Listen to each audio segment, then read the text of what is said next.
My cries were louder than their first breath. The sound tore from my throat, a raw, animalistic scream of agony and disbelief that echoed off the cold tiles of the bathroom floor.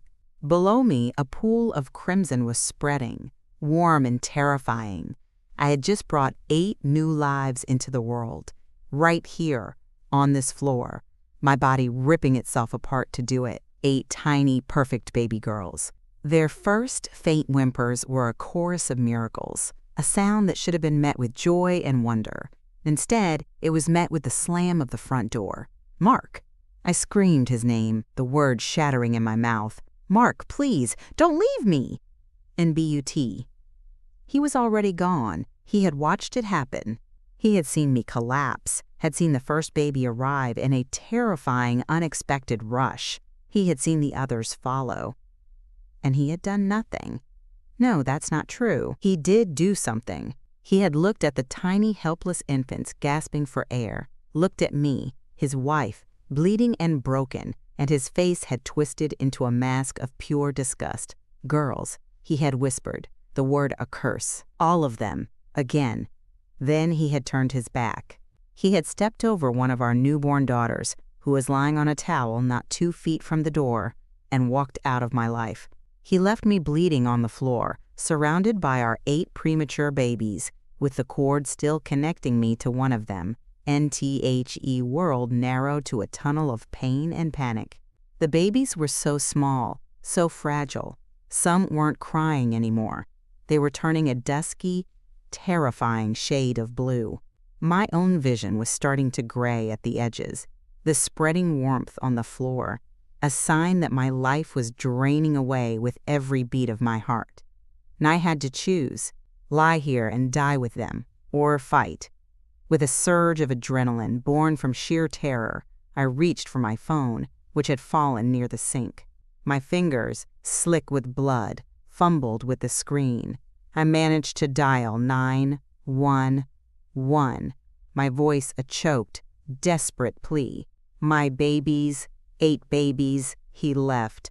And I don't remember what else I said. I remember looking at the face of the closest baby, her tiny chest still. I reached out, my fingers brushing her cheek. It was cold. A sob escaped me, a sound of such profound heartbreak that it felt like my soul was tearing in two. He hadn't just left me to die. He had sentenced our children to death. And in that moment, as the sirens wailed in the distance, I made a vow. If I lived, I would not rest until he paid for this. Not just for what he did to me, but for every precious breath he had tried to steal from them. NHEY. Everyone, if your heart is already pounding, please show some love by hitting that like button and subscribing to my channel. You need to hear how this story ends. Let's dive back in. The promise of a simple life. Mark was never a man of grand gestures or sweeping romance. That's what I thought I loved about him. He was steady, predictable, and safe. I met him in my hometown, a small, quiet place where everyone knew everyone else's business. I was a librarian, content with my world of books and quiet routine. He was a contractor, a man who worked with his hands, building houses for other families. He had a slow smile and calloused palms that felt strong and capable when they held mine. NHE promised me a simple life. A small house with a white picket fence, a couple of kids, Sunday barbecues. It was a humble dream, but it was my dream too. My parents adored him. He's a good man, Sarah, my father had said. Solid. You can build a life on a foundation like that. I believed him. I saw Mark's quiet nature, not as a lack of passion, but as a deep well of dependability. NWE married on a sunny afternoon in the local church. It was a simple affair, followed by a reception in my parents' backyard. Everything felt right, peaceful. We bought a small house on the edge of town, and Mark spent months renovating it himself, his evenings filled with the sounds of saws and hammers. He was building our future, and I loved him for it. NTHE first sign that the foundation was cracked came when I was pregnant with our first child. We were thrilled, painting the nursery a soft, neutral yellow. But as my belly grew, Mark's conversation started to circle a single theme: a son. My boy, he'd call the baby. He and I will work on cars together. I'll teach him how to build things. It was sweet at first, but when I gently remind him, it might be a girl, you know, his smile would falter. Nah, he'd say, a strange intensity in his eyes. It'll be a boy. When our daughter Lily was born, she was perfect. I was instantly, irrevocably in love. Mark held her, his expression unreadable. She's small, was all he said. The disappointment was a tangible thing in the room, a cold fog that settled over what should have been the happiest day of my life. He was never cruel to Lily, but there was a distance, a barrier I couldn't seem to break through. He provided for her, he played with her when I prompted him, but the light I saw in his eyes when he talked about a hypothetical son was never there for his real-life daughter. NTWO years later, I was pregnant again. This time, the pressure was explicit. We need to even things out, he'd say. A boy this time. It became an obsession. He bought books on old wives, tales for conceiving a son, changing our diets, tracking my cycles, with a clinical detachment that made me feel less like a wife and more like a failed piece of equipment. When our second daughter, Chloe, was born, something in him broke. He didn't hold her at the hospital. He stood by the window, his back to us, and said, 2 girls. What am I going to do with 2 girls? NTHE, simple life he had promised, began to feel like a cage. The quiet man I had married became a silent, brooding presence in our home. The silence wasn't peaceful anymore. It was heavy, judgmental. He started working longer hours, his evenings spent not at home, but at a local bar with his friends. When he was home, his words were clipped, his temper short. He never raised his hand to me or the girls, but his disapproval was a constant, suffocating weight. And I tried to talk to him, to understand the source of this deep-seated need for a son. My dad only had me, he mumbled once, staring into a beer. He always said he felt cheated, said a man needs a son to carry on his name, to be a real man. It was a poison that had been passed down from his father, and it was now infecting our family. When I discovered I was pregnant for the 3rd time, I was filled with a sense of dread. I didn't tell him for weeks. I couldn't bear to see the flicker of hope in his eyes, knowing it would likely be extinguished again. The day I finally told him, he just nodded. 3rd time's the charm, I guess, he said, without a trace of joy. NTHE pregnancy was difficult from the start. I was larger than I had been with the girls, constantly exhausted and sick. At the first ultrasound, the technician's eyes went wide. She called in a doctor. My heart hammered against my ribs, convinced something was terribly wrong. NTHE doctor looked at the screen, then at me, a stunned expression on his face. Mrs. Miller, he said slowly, you're carrying multiples, a lot of them. He did some calculations, his brow furrowed. I'm counting 8. You're pregnant with octuplets. Nate babies. The number was so staggering, I couldn't process it. But then the doctor said the words that made my blood run cold. And based on what I can see, the chromosomal markers are all consistent. They all appear to be female. Nate more daughters. I felt the world tilt on its axis. This wasn't a blessing. This was a death sentence for my marriage. Mark's reaction wouldn't just be disappointment. It would be something much, much worse. In the gathering storm, I didn't tell Mark the truth. Not all of it. I couldn't. I told him I was pregnant with multiples, but I let him believe the genders were unknown. I let him cling to the desperate, statistically impossible hope that at least one of them, maybe all of them, would be boys. It was an act of self-preservation. His hope was the only thing keeping his simmering rage from boiling over. NTHE pregnancy became a local news story. Hometown couple expecting octuplets. The town rallied around us, donating supplies, offering help. Mark played the part of the proud, overwhelmed father-to-be. He smiled for the cameras, accepted handshakes and pats on the back, all while living a lie. At home, the mask would drop. They better not all be girls, Sarah, he'd say, his voice low and menacing. After all this, they better not be. NMY life became a series of doctor's appointments and worried consultations. The risks were astronomical. The doctors urged me to consider selective reduction, arguing that carrying all 8 to term was dangerous for me and for them. Each time, I refused. They were my children, all of them. I would not choose between them. My decision only fueled Mark's resentment. "You're being selfish," he'd hiss.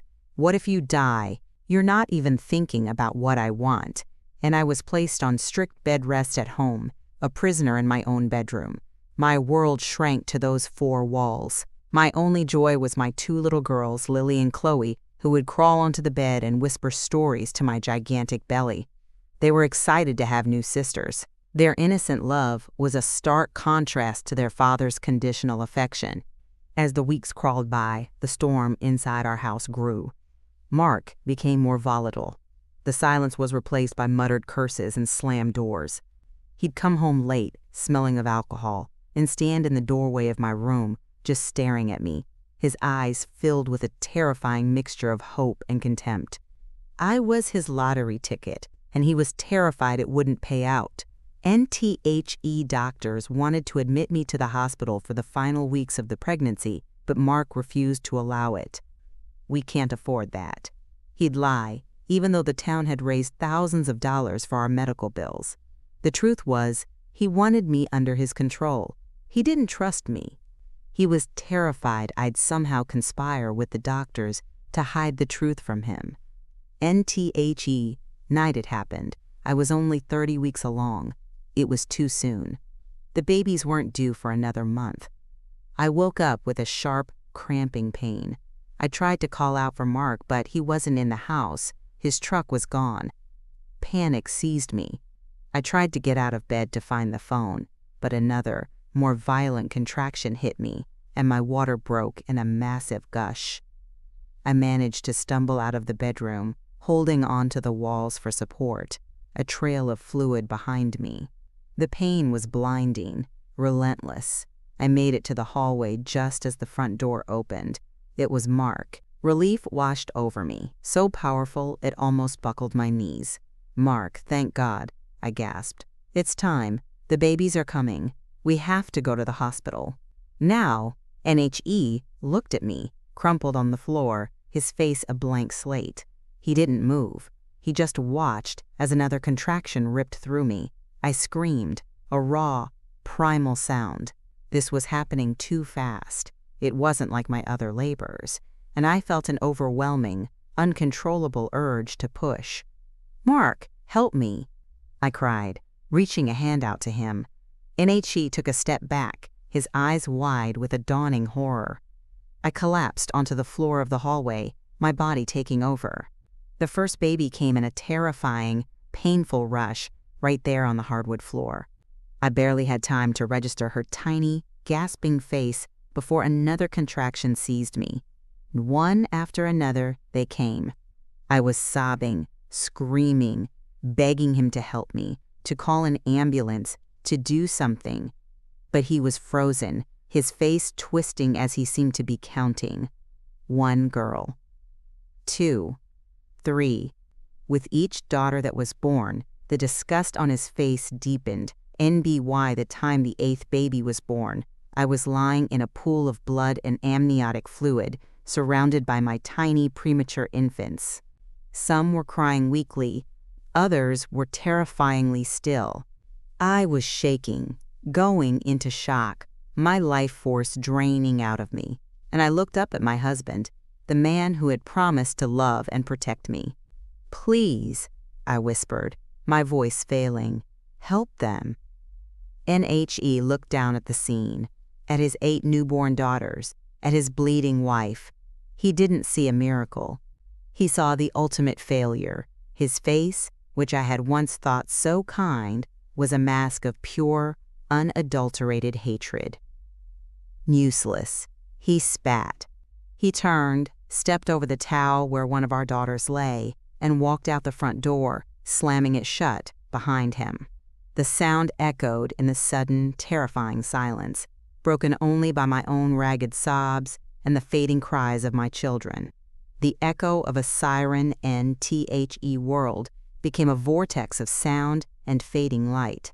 The slam of the door, the whimpering of my babies, the frantic, roaring pulse in my own ears. For a moment, I gave in to the darkness. It was a cold, welcoming abyss. It would be so easy to just let go, to sleep. Then, a tiny bird-like cry pierced the fog. It was Lily, my eldest, standing in the doorway of her bedroom, her small face a mask of terror. "Mommy?" she whispered, her eyes fixed on the blood, on the tiny, still form surrounding me. NHER voice was the anchor that pulled me back from the edge. I couldn't die. I couldn't leave her. I couldn't leave any of them. NMY phone. It was on the small table by the door. It might as well have been a mile away. Every movement sent a fresh wave of agony through me. I was still tethered to one of the babies, the umbilical cord a grotesque reminder of the life he had abandoned. I crawled. I dragged myself across the floor, my torn body screaming in protest, leaving a smear of blood on the polished wood. My only thought was Lily. She couldn't see this. "Go back to your room, sweetie," I gasped, my voice a shredded mess. "Close the door. Mommy is okay. Just go back to your room." NSHE didn't move, her eyes wide with the trauma no child should ever witness. And I reached the table, my hand shaking so violently I could barely grip the phone. I somehow managed to dial 911. The operator's voice was calm, a stark contrast to the chaos of my reality. "N911, what's your emergency?" "My babies," I sobbed, the words tumbling out. "I had my babies, 8 of them. He left me." And I don't remember the rest of the conversation. I remember dropping the phone and trying to check on the infants. I gathered the ones I could reach, pulling them close to my body for warmth, wrapping them in the baby blankets that had fallen from a nearby gift basket. Some were so cold. I tried to stimulate them, rubbing their tiny backs, whispering pleas for them to breathe, to cry, to live. NTHE wail of the sirens was the most beautiful sound I had ever heard. NTHE paramedics burst through the door, their faces a mixture of shock and professional focus. They didn't hesitate. They moved with a swift, practiced efficiency that seemed surreal. One team immediately started working on me, cutting the cord, shouting medical terms I didn't understand, trying to stop the bleeding. Another, larger team swarmed around the babies, a flurry of tiny oxygen masks and thermal blankets. I saw them work on the little girl closest to me, the one whose cheek had felt so cold. A paramedic performed CPR with 2 fingers on her tiny chest. "Come on, little one, come on," he murmured.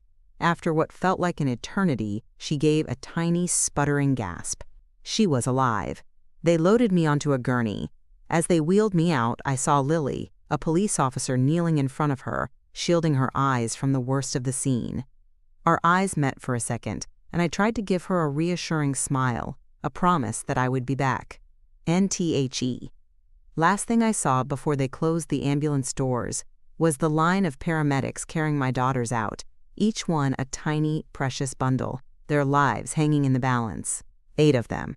But as the darkness claimed me, a horrifying thought surfaced. Had they found all of them? In the chaos, in the dark hallway. Had one been missed? The thought was a fresh stab of agony before I lost consciousness completely. I woke up in the ICU. The world was a blur of beeping machines and white sheets. A doctor stood over me, her face kind but grave. "Sarah," she said gently, "you're very lucky. You lost a dangerous amount of blood. We had to perform an emergency hysterectomy to save your life." NTHE words hit me, but my only thought was for my children. "My babies," I rasped. "Are they? 7 of your daughters survived," she said, her voice soft with compassion.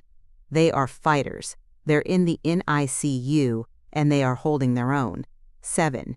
The word hung in the air, a wave of relief and grief so powerful, it stole my breath. 7 were alive, but one had not made it. The little girl I had touched, the one whose cheek was so cold, They had revived her, but the damage from the lack of oxygen had been too great. She had passed away shortly after arriving at the hospital, and I began to sob, a deep, wrenching sound of loss. I had lost a daughter before I even had a chance to name her, and it was his fault.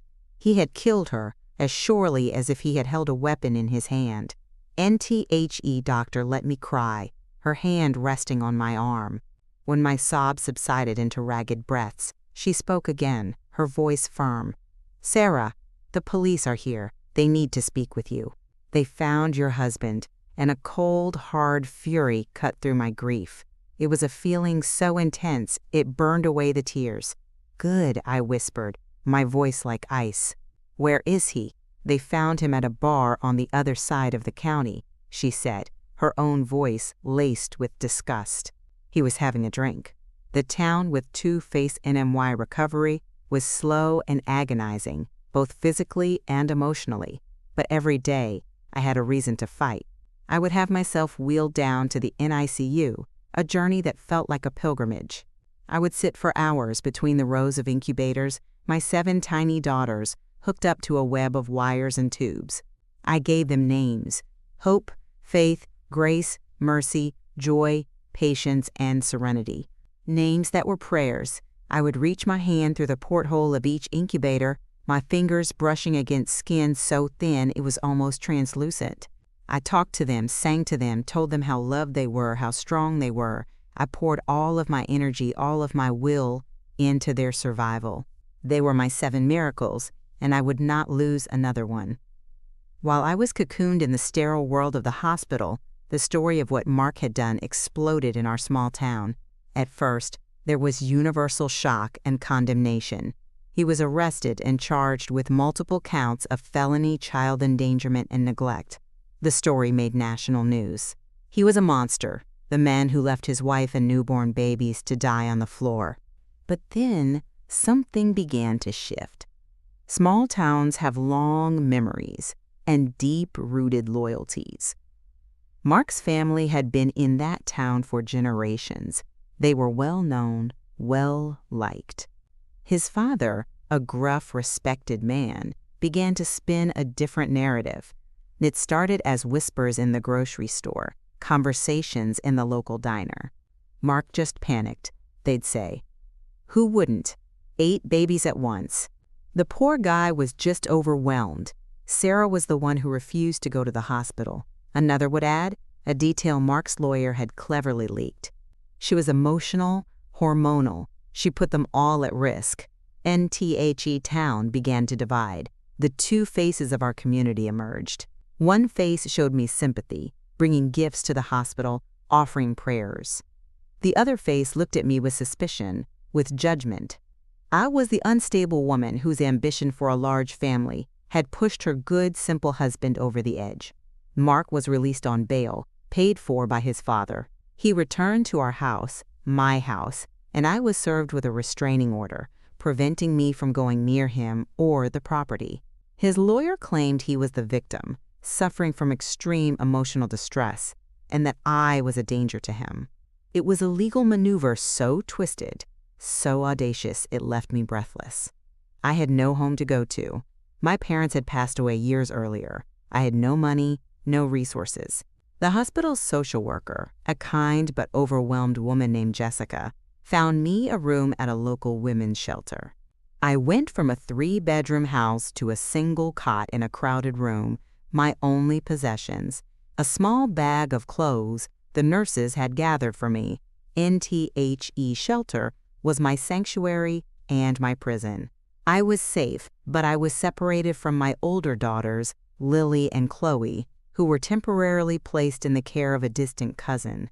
I could only see them during supervised visits. They were confused and scared, their world turned upside down. NTHE worst part was the loneliness. At night, in the shelter, I would lie awake and listen to the sounds of the city, my arms physically aching with the need to hold my children. All of them. I felt like a failure. He had taken everything from me. My home, my health, my reputation, and one of my children. And now, it seemed like he might get away with it. One evening, Jessica sat with me in the shelter's common room. "Don't give up, Sarah," she said, her eyes fierce. "This town might be forgetting what he did, but the law won't. That prosecutor, Mr. Evans, he's a bulldog. He's not going to let this go." NHER words were a tiny spark in the darkness. He had his family, his history in the town, his high-priced lawyer. But I had the truth, and I had to believe that in the end, the truth would be enough. I looked at the picture of my 7 tiny daughters on my phone, their faces a powerful reminder of what I was fighting for. I wasn't just fighting for myself. I was fighting for them. I was fighting for the daughter I had lost. And my fight was just beginning. In the whispers of warriors' life in the shelter was a lesson in humility and resilience. The women there were all warriors, each fighting a silent battle of their own. They were survivors of abuse, poverty, and terrible luck. They didn't have much, but they shared what they had: a spare cigarette, a listening ear, a fierce, unspoken understanding. They became my first line of defense. They had heard the whispers in town, the victim-blaming narrative Mark's family was peddling, and they were having none of it. A woman named Maria, a tough-as-nails grandmother who had escaped an abusive husband 30 years prior, became my self-appointed guardian. "Don't you listen to that garbage," she'd tell me, her voice raspy. "Men like that, they twist things. They make you think you're the crazy one. We know the truth here." These women who had nothing started to fight for me in small, powerful ways. They would go into town and shut down the gossip. They'd stand in the diner and correct the narrative. "I live with Sarah," Maria told a group of men at the counter one day. "She's no hysteric. She's a mother grieving her child and fighting for the rest. Maybe you should think about the man who left her bleeding on the floor, instead of judging her." Their voices, the voices of the town's forgotten women, began to create a counter-narrative. NMY's second ally came from an unexpected place. The prosecutor, District Attorney Evans, was everything Jessica had promised. He was a sharp, no-nonsense man in his 50s, with tired eyes that had seen the worst of humanity. He came to the shelter to meet me, a move that showed he wasn't swayed by public opinion. He listened to my story, his face impassive.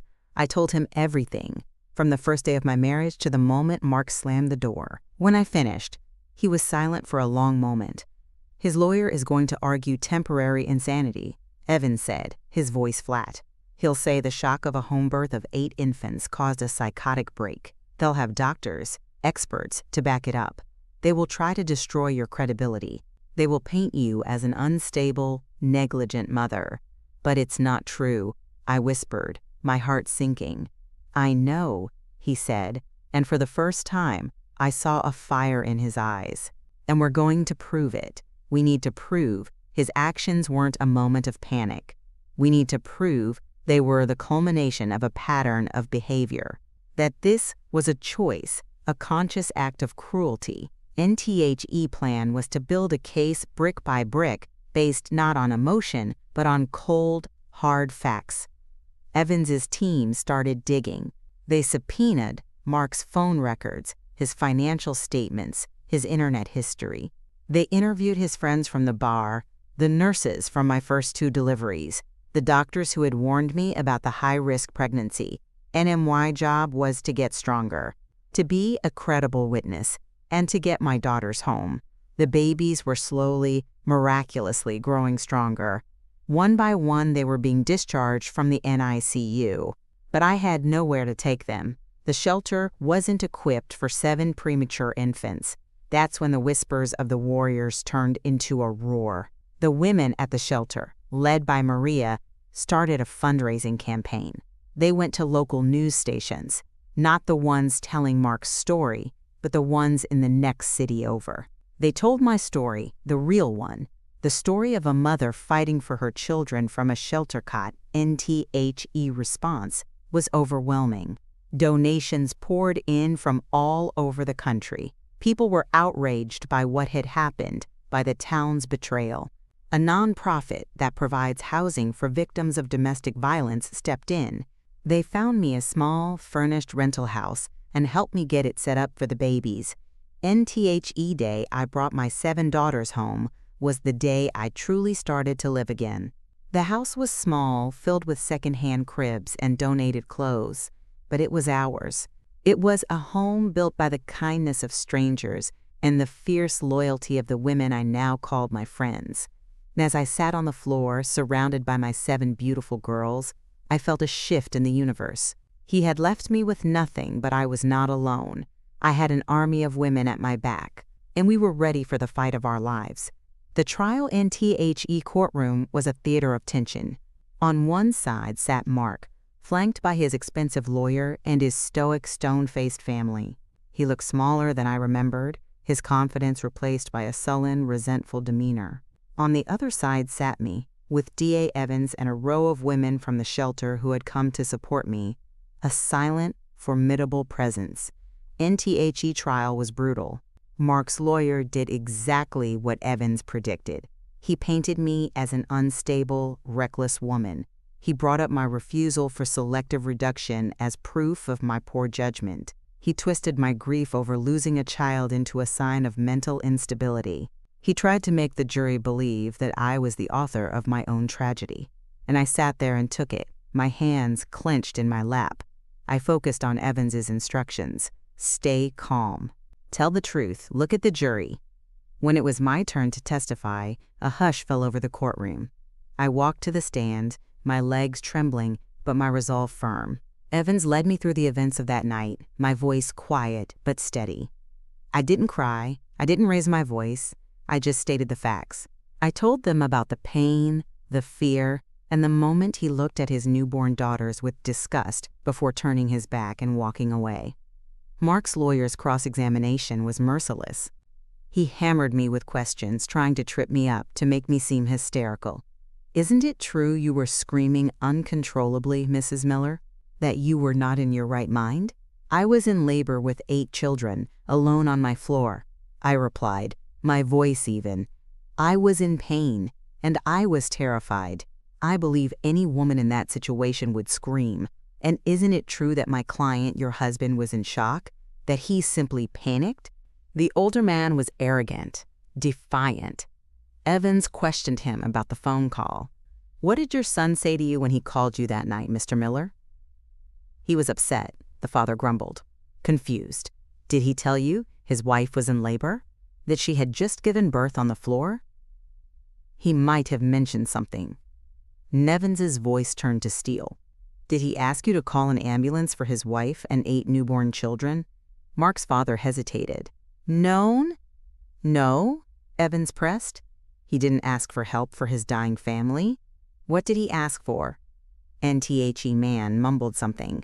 I'm sorry, we can't hear you, Mr. Miller. He asked for the number of his lawyer. He finally admitted, his voice barely audible. NTHE gasp in the courtroom was audible. He hadn't called for help. He had called for a lawyer. It wasn't panic. It was damage control. It was a calculated act of self-preservation at the expense of 9 other lives. NTHE, final piece of evidence, was a testimony from one of Mark's friends from the bar. The man, clearly uncomfortable, testified that Mark had shown up that night, ordered a whiskey, and said, "It's over. She finally pushed me too far." They were all girls. NTHAT was it, the nail in the coffin. It proved malice. It proved intent. He hadn't just left. He had left because his children were not the gender he desired. NTHE jury was out for less than an hour. They came back with their verdict. Guilty, on all counts. As the word was read, a sob escaped Mark's mother. Mark himself just stared ahead, his face pale and slack with disbelief. Justice hadn't just found him. It had convicted him. A house built on hope NTHE sentencing was a week later. The judge, a woman with 3 daughters of her own, looked at Mark with an expression of utter contempt. She spoke of the sanctity of life, of the duty of a parent, of the profound and unforgivable nature of his crimes. She sentenced him to the maximum possible term in prison, 1 for each child he had endangered. He would be an old man before he ever saw the outside of a cell again, and as he was led away in handcuffs, he looked at me for the first time. There was no remorse in his eyes. Only a burning, impotent hatred. I felt nothing. No satisfaction, no pity. Just a quiet, profound sense of closure. That chapter of my life was over. Life, after the trial, was a different kind of rebuilding. With the help of the nonprofit and the continued support of my army of warriors, I started to create a new future. I got my 2 older daughters, Lily and Chloe, back. Our reunion was a tearful, joyous affair. Our little family was whole again. NTHE house, that kindness built became a home. It was chaotic, noisy, and perpetually messy, but it was filled with love. Lily and Chloe were wonderful big sisters, helping me with the 7 tiny babies who were growing stronger and more beautiful every day. And I named the daughter I lost Angela. We planted a small angel-wing jasmine in the backyard in her memory. Its sweet fragrance was a constant, gentle reminder of the little soul who had made me a fighter. And I went back to school online, getting a degree in social work. I wanted to help women like me, women who had been told they were worthless, who had been left with nothing. The shelter where I had once been a resident offered me a job as a counselor. My life had come full circle. Years passed. My daughters grew. The 7 little miracles blossomed into 7 unique and wonderful young women. One, a talented artist. Another, a gifted musician. A third, a science whiz who wanted to be a doctor. They were my legacy. Not a name carried on, but a spirit of resilience, kindness, and strength, multiplied by 7. One evening, I was sitting on the back porch, watching my girls play in the yard. Lily, now a teenager, came and sat beside me. She had my quiet nature, but a fire in her eyes that was all her own. "Mom," she said, "do you ever feel sad about what happened?" I thought for a moment, watching hope and faith teach serenity how to climb the jungle gym. I watched Chloe read a book to joy and patience under the shade of Angela's jasmine tree. I listened to the sound of their laughter, the soundtrack of my life. "I'm sad that we lost Angela," I said softly. "I will always be sad about that. But what happened to me, what he did, that doesn't make me sad anymore? It makes me grateful." Lily looked at me, confused. "Grateful? Why?" "Because," I said, my heart swelling with a love so fierce it almost hurt. He thought he was leaving me with nothing, but he was wrong. He left me with everything, and in that moment, I knew it was true. He had tried to bury me, not knowing that I was a seed. And from the ashes of the life he had tried to destroy, I had grown a garden.